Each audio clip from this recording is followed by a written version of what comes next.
So, good, bad, or indifferent, 2025 is coming to an end. How has the year been for you? I hope everyone is having a nice Christmas. I need to stop and think about what 2025 has meant for me, and now that the majority of my indie feature film is done, I kind of want to look forward to 2026 to try and figure out what the next steps are, both for me personally, obviously, but also for the film in terms of getting it out there and trying to find an audience for it. Honestly, right now, I'm totally exhausted by the film, burnt out from talking on it, talking about it, and working on it. And really, I've no idea what the new year holds for me and this film. But let's not get too stressed. A lot has been achieved this year, and I want to recognize and talk about that. So let's get started. So without any further ado, here is my 2025 wrap up.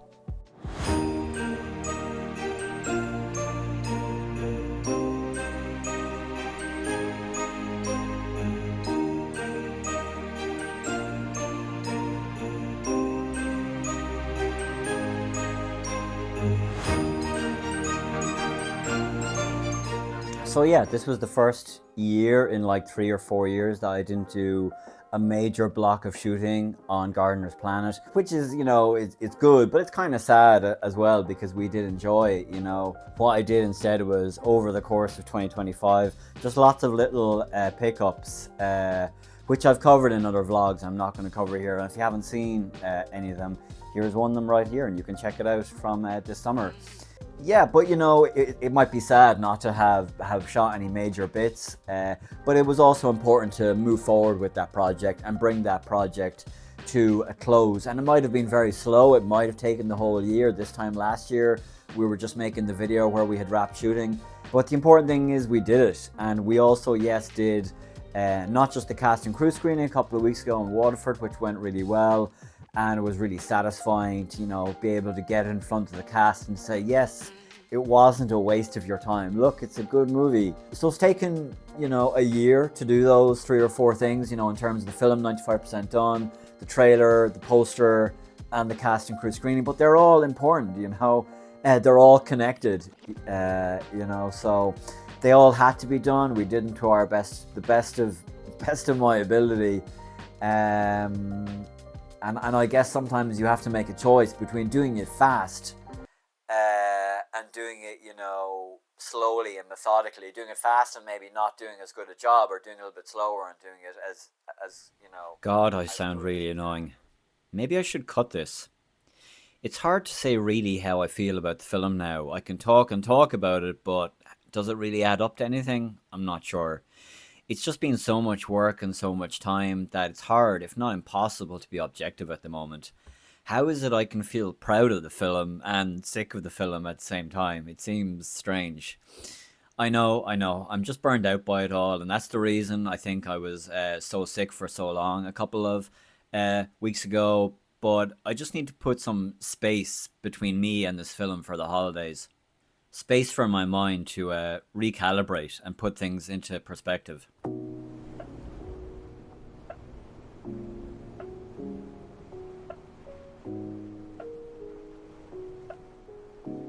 To make an independent film and keep it going over 3 years, you have to be just obsessed. You have to put everything else in your life aside for this one kind of insane thing. But what do you do when that one thing is done? A part of me thinks, focusing on the film and ignoring my personal life was actually the easy part. And now coming back to reality and facing the world is the hard part. Ugh, how difficult to explain and talk about it. But how long can I really keep making films like this? Do I even want to keep doing this? It's crazy how we build these cages for ourselves and then struggle to escape them.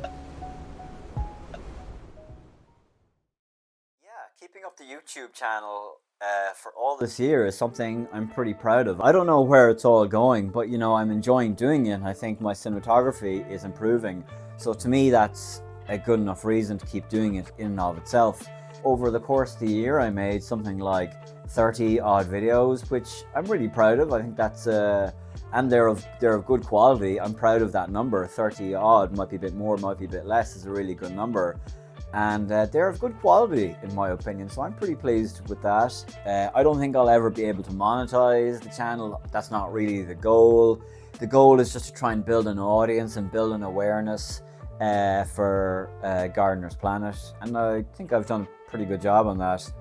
No one else is going to market your film but you. So, YouTube can be a major asset for a filmmaker if you can just keep the course and keep making videos, and you'll incrementally, the channel will grow.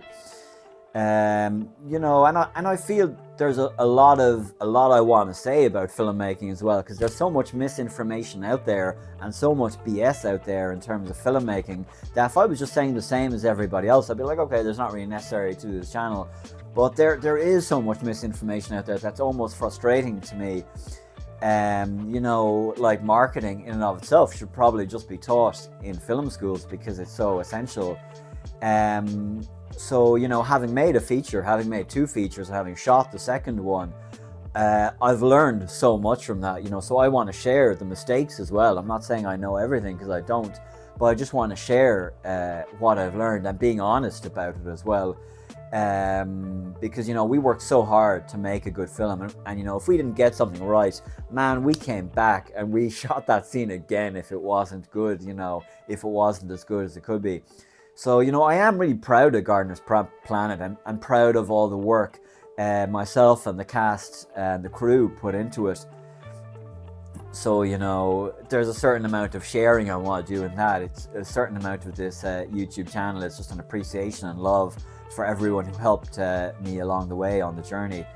And yeah, it would be cool to keep this going next year. We'll have to keep it going as much as possible. Certainly with film festivals, there's an opportunity to do more content that way. Again, the constant promise of trying to get out of the bedroom, but it will happen at some stage, and make some some videos, if we get abroad or whatever. That would be cool. Like, I've never been to America, and this is a very American film, Gardener's Planet, with the alien science fiction genre and the CGI aliens. It's a movie that ideally you can sit down with a bit of popcorn. So that would be cool to go over to the States. That would be amazing. So hopefully there's opportunities next year with the film, the YouTube, and me exploring a bit as well. Hopefully those things will dovetail and give me some more opportunities in 2026. 5:30. I think the closest I can come to escaping right now, at least in the short term, is by indulging in a classic tradition over the holidays. I never thought I would be promoting RTE here, but the RTE Christmas TV Guide is a classic comfort blanket during the holidays around here. I grew up with broadcast TV, so there's a major nostalgia factor going through the pages, looking through the magazine day by day, seeing what films are on. I love this.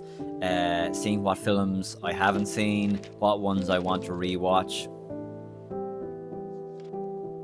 I love it. For right now, this is escape enough.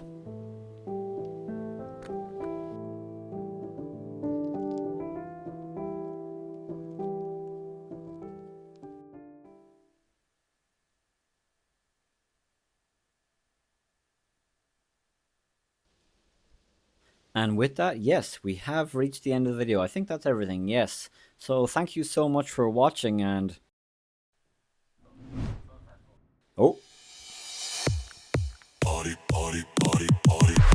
2026. In terms of next year, 2026, my goal is just now to try and get the film out there as much as possible, go into a few film festivals, I suppose, and see what happens. Obviously, film festivals, entering them, paying money to enter them, paying money to maybe go to them, and then a distribution. That's a whole topic or a series of topics that I'd love to make a video about as well, and see what value the film festival actually is offering to the filmmaker, because everything is up for debate now. I don't think as a filmmaker, you should just be on automatic pilot and go film festivals.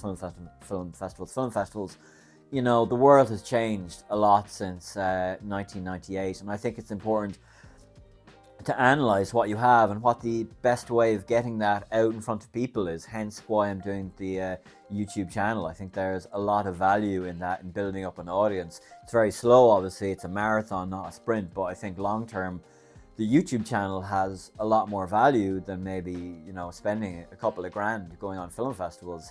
It's important to have plans and look forward and goals for the year, but it's also dangerous to make predictions. Not dangerous, but making predictions can be very hard, where we're all going to be a year from now. Getting the film out there, doing a few film festivals, getting distribution as well is really important. Those are the three things, or two or three things, whatever, just to get the film over the line and out there now.